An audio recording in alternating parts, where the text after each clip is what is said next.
Okay, we are officially recording. All right. I am downloading the PowerPoint. Am I going to share the PowerPoint or are you going to share it? You. What? You will Okay. share it. Okay. I'm pulling it up really quick. I'm gonna join Mujeres que Claman.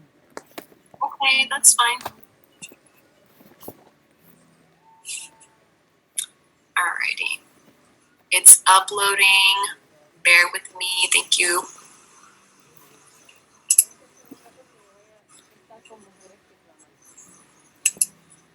All right. Well, while that's going, I'll go ahead and share the wheat story.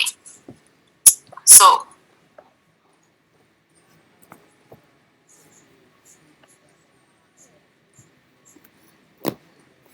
understand what you have brought for us, and may we be able to retain it and apply it to our lives. Amen. Alrighty. So, the wheat story. Where are we?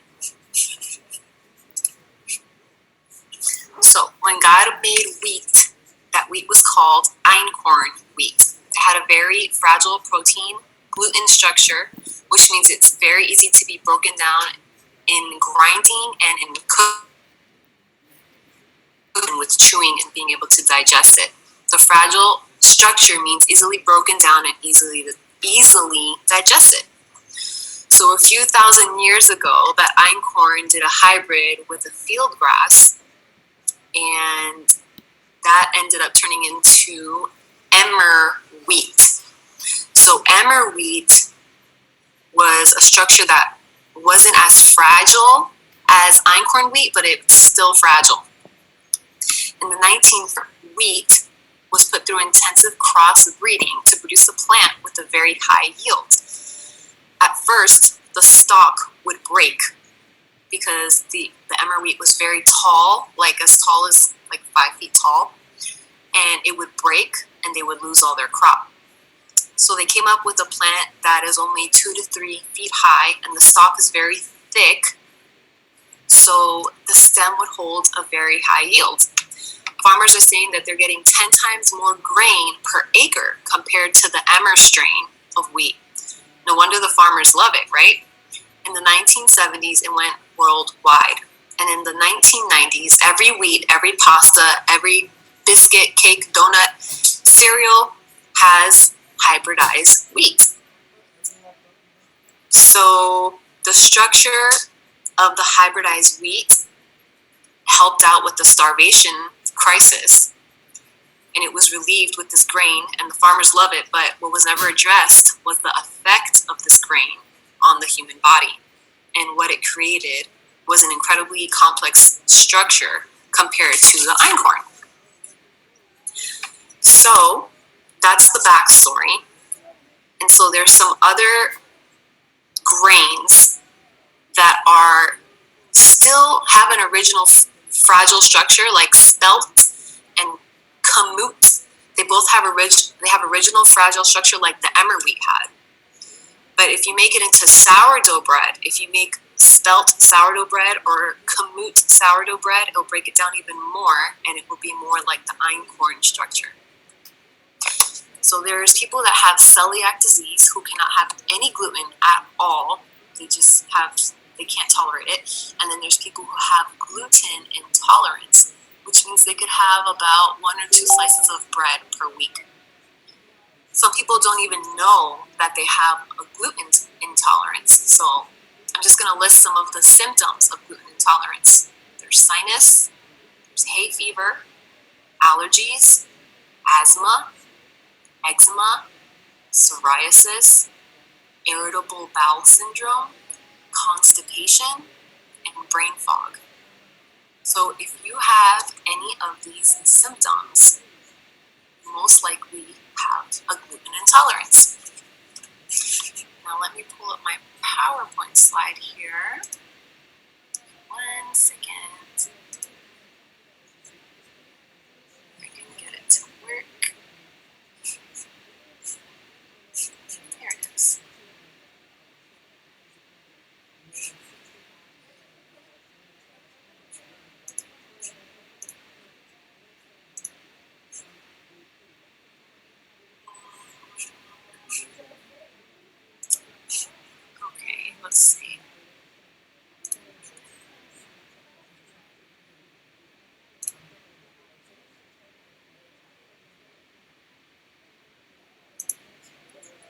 Still searching.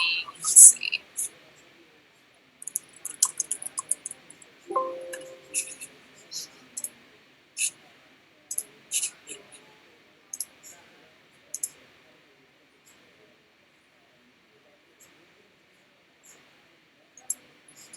So for some reason, I'm not able to pull up the PowerPoint slide.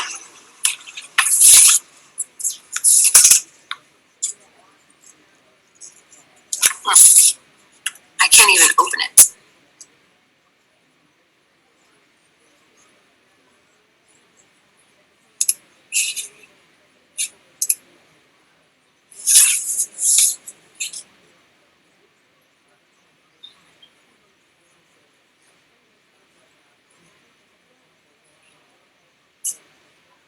But, all right, that's okay. I will talk more about gluten, and then we'll go into sugar and dairy as well. So,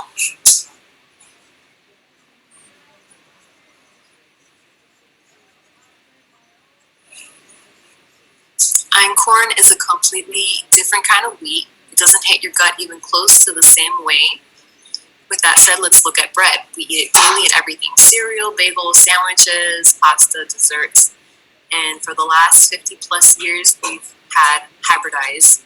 The wheat has been hybridized and crossbred with other grains and species, and then sprayed with chemical fertilizers and pesticides. So one study alone from the USDA found 16 different pesticides in wheat flour. Once they actually get it to a lab, after using genetically modified seeds, it's enriched.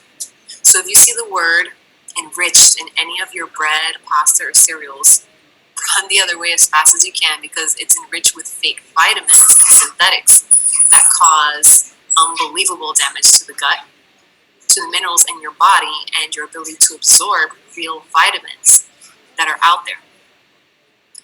Non-enriched bread is really hard to find.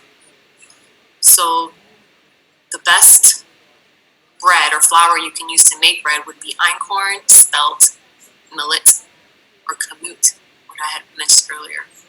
Gluten is actually a protein found in wheat, and it's also in spelt and barley. The word is derived from the word glue because it's like elastic in the gut. Blocks of undigested protein from the gluten slide down into the small intestine and slow the absorption of other nutrients. Our bodies look at glue as something foreign, and then the immune system attacks it. So it's basically priming the small intestine for digestive issues. A better alternative is coconut flour or almond flour. When people ask about major health issues, I found many are resolved or greatly reduced just by eliminating gluten 100%. Try it for 30 days and see if some of your symptoms disappear. It may be the culprit. You may have found being able to just do gluten-free without having to do a full GAPS diet. So sugar, we're going to talk about sugar. Sugar is the number one offender in soda. The average American drinks 597 cans of soda in a year. And one can has up to 15 teaspoons of sugar. So imagine sitting there eating 15 spoonfuls of sugar in one sitting. Most of us are drinking sugar and not eating it. One study measured the effect of 100 grams of sugar on neutrophils, which are a form of white blood cells that's involved with immunity. Within an hour of ingestion, neutrophils activity dropped by 50%. So sugar lowers the body's immune system. Using face sugar is not any better. Significant studies have linked aspartame, Splenda, NutraSweet, Equal, and others like that to various forms of cancer. A major soft drink company has cut aspartame out of their diet products after the sales plummeted because it was linked to cancer. Instead, they switched to sucralose, which was derived from an insecticide compound. The only sugars I trust are stevia, which come from an herb, raw honey, not the junk at the store with corn syrup and locally sourced maple syrup. Even then, I use very, very small amounts of that. So sugar can be hidden in everything from lunch meat to spaghetti sauce to white bread to salad dressing. Even your seasonings have a garlic salt seasoning, and one of the ingredients in there is sugar. It's like, why would you put sugar in there? Once I grabbed an organic yogurt to find out it had about 7 grams of sugar in one serving. So it's important to read your labels when it comes to sugar, period.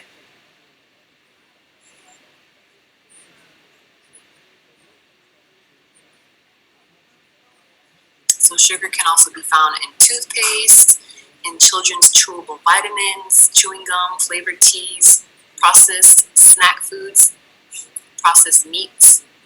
And the average person consumes 17 teaspoons of sugar a day, or 57 pounds a year. That's a lot. And that causes serious damage to your gut. So now I'm going to talk about dairy. The type of dairy you consume is absolutely critical. If it is raw dairy from cows that are pasture raised and not fed any grain or given any growth hormones, then you're in pretty good shape. If you got a gallon of milk from the grocery store, instead of sourcing it from a local farmer, then let me tell you what you're actually drinking. If you're consuming milk, butter, yogurt, and cheese from cows that are continually giving antibiotics, then what does it say? I'm not sure what this says. Some antibiotic resistance. Oh yes, because they're giving antibiotics, you might be developing antibiotic resistance. The hormones they give cows increase your chance of being overweight or getting cancer. When the milk is pasteurized, the natural enzymes, probiotics, and amino acids are completely destroyed. It goes from being a superfood to becoming poison.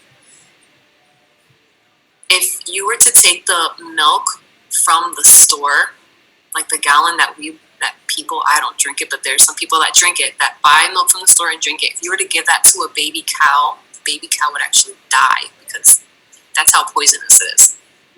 How you source your dairy takes it from one of the best foods in your diet to one of the worst.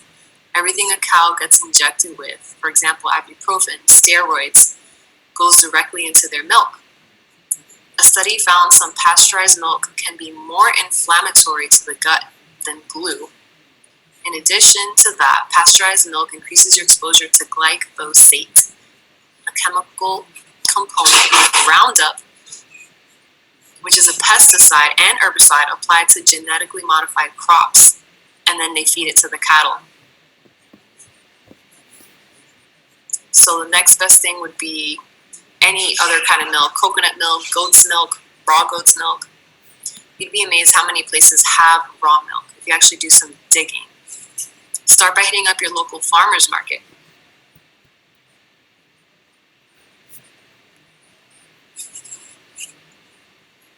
And soy milk is actually a really good milk if it is non-GMO and organic.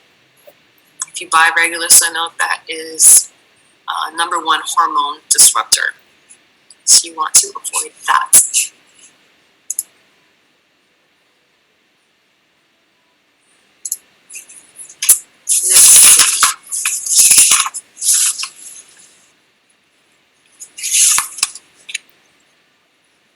That's all I have for wheat.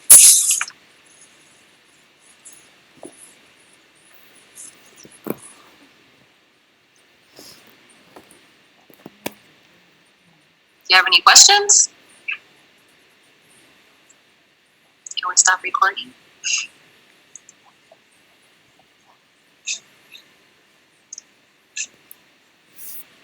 I just put a link in the chat that has like a raw milk binder. Ooh, awesome. And then I can, well, none of you guys are in Massachusetts, so that one's national. Wait, what happened with Massachusetts? I was going to put one for Massachusetts, but nobody else is from there, so. That one is national, though, the one that I just put in. Oh, very nice. Thank you. Problem. I can't really see the chat. Where is it?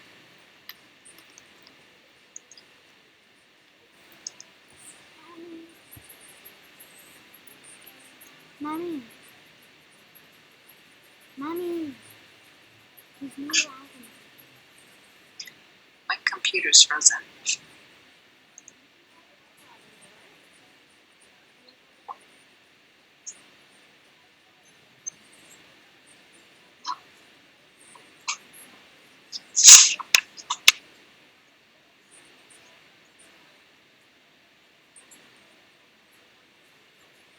Have you bought any of the different things from Young Living? The granola or any of those things? The cereal, the einkorn cereal is really good. And the einkorn flour, I like using, like making pancakes out of that. And also their pasta is really good as well. And their crackers. Awesome. I was looking at it today. I wasn't sure if anybody had tried it. What did you have yesterday? I said I was looking at it today for my ER order. Oh, I see. I see. Wondering if anybody had it, if it was good. It is. It is good. I really like it for the pancakes. I think it tastes good.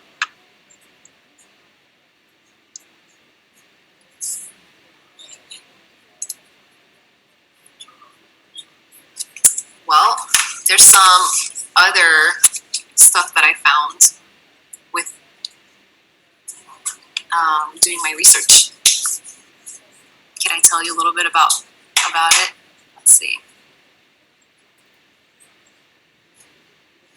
So in the 1950s, wheat was hybridized in the cross breeding, and they changed the structure of the protein and gluten. So now there's a very complex structure. We already went over that. So let's say someone has a compromised gut, and that can happen because you're eating too fast. You're not actually like taking the time to chew your food because digestion begins in the mouth. And then their hydrochloric acid is low or compromised because, oh my God.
Hey, my computer kicked me out. Are you guys still there?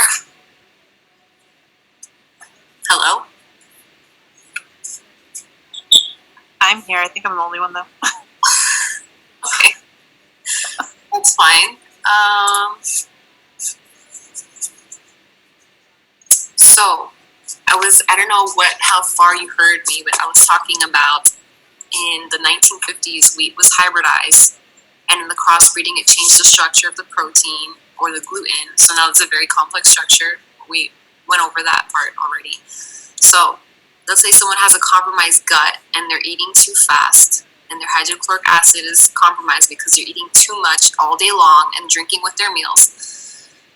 So when they break down gluten, the gluten breaks down into glutamorphine. What's morphine? Morphine is an opioid derivative, And if they have a dairy intolerance, the dairy breaks down to caseomorphine. So in the gut, when there's glutamorphine and caseomorphine, and they come to the gut where the flora is, and the probiotics or the gut flora is going to block the morphine. So if it's trying to get into the cell, if it's going to get into a cell that has good nutrition and it's a happy cell, it's going to cut off the morphine part, and it's only going to take in the gluto and the caseo. But if it goes to a part of the gut where there's no gut flora and the cell is unhappy and it's not getting nourished, it can't knock off the morphine. So the caseomorphine and the glutamorphine gets into the cell and then into the bloodstream. And then it goes to the opiate receptor sites of the brain and contributes to mental illness. Isn't that crazy?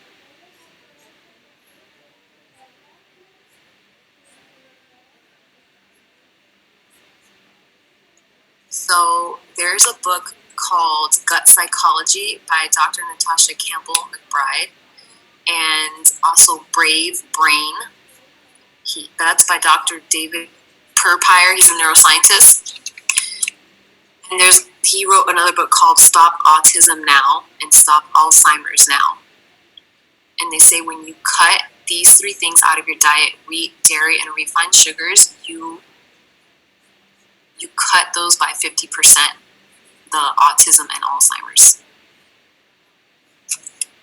It's amazing how we eat this every single day, like for years and years, and so many people have these issues, these mental issues. I mean, think about schizophrenia, bipolar, even that. Wheat, dairy, sugar. Just cut it out and try it for 30 days. Try it for 6 months and see if it makes a difference. See if it does anything to you.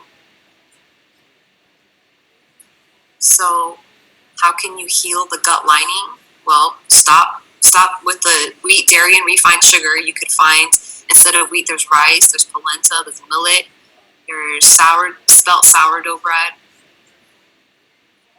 And then there's probiotics. You can always take a probiotic. And then there's slippery elm and aloe vera. Those are three things that would be really good to help heal the lining of the gut.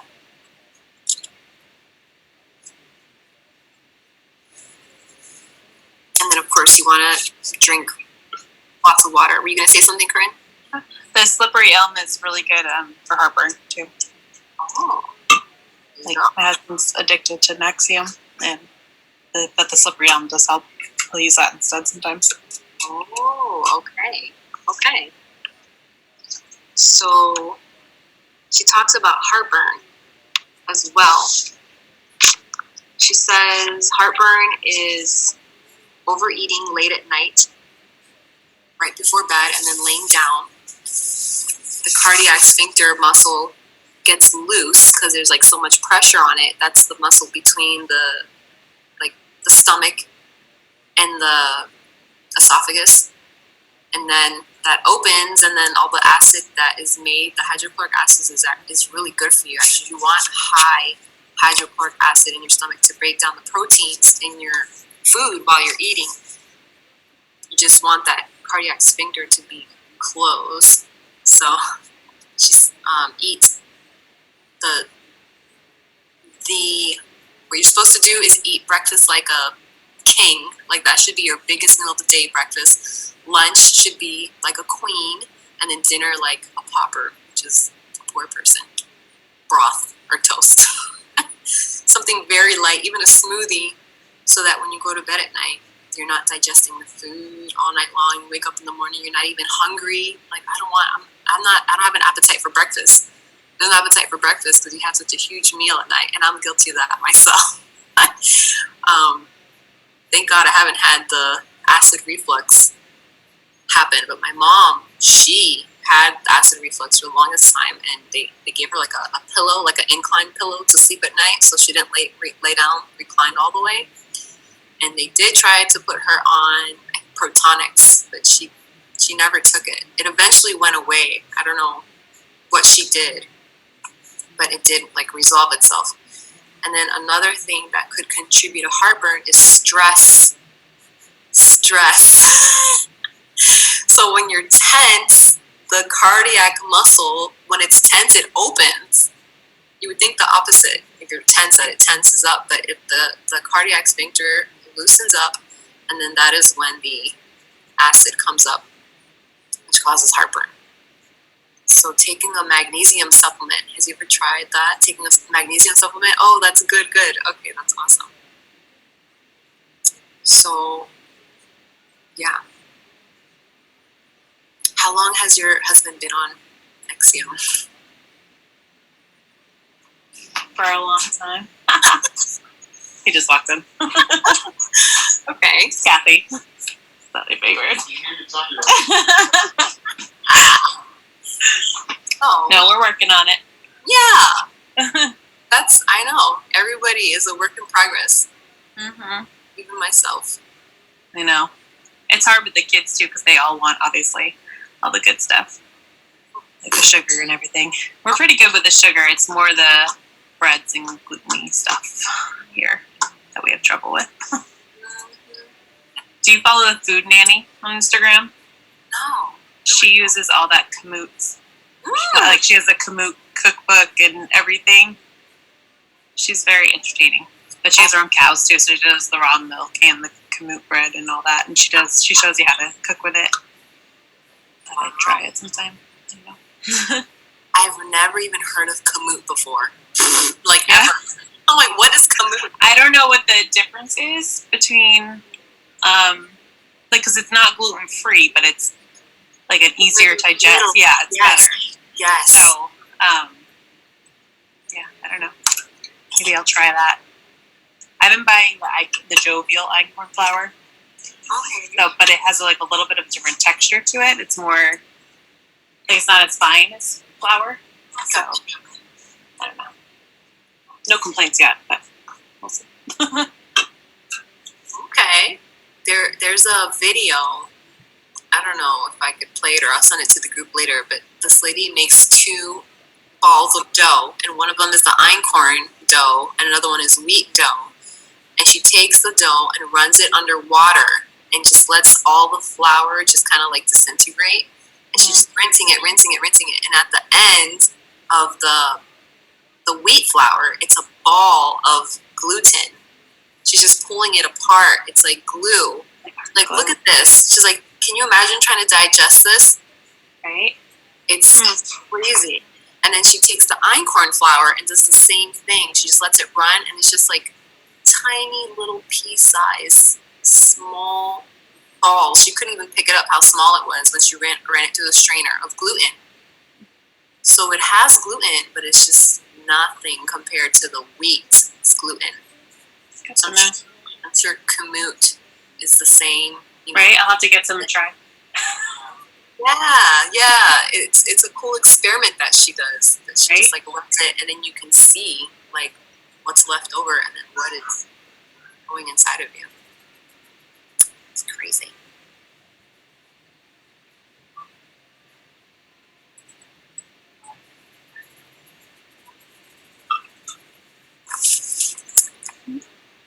So yeah, I don't know. Yeah, I guess it's just us.